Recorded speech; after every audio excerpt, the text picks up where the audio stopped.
नमस्कार शेतकरी मित्रांनो, हे बघा हे आहे काय जनावरांपायी असं पाण्यात नका तापवलं. हे आहे टाकळी खादगाव गाव. हे पाझर तलावात आमची जमीन गेली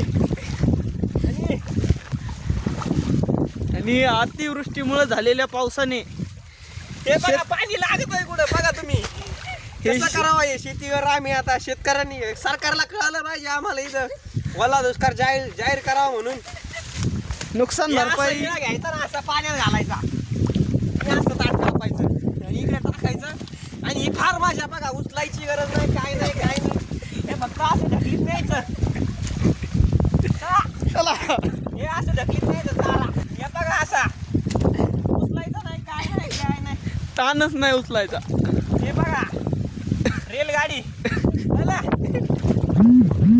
बघा कशी आहे रेलगाडी. या एवढ्या छोट्या शाळकरी मुलांनी पण आज शाळा सोडून मका कापायला आलेला दिवस पाण्यात. होता ते म्हणला चला काकाला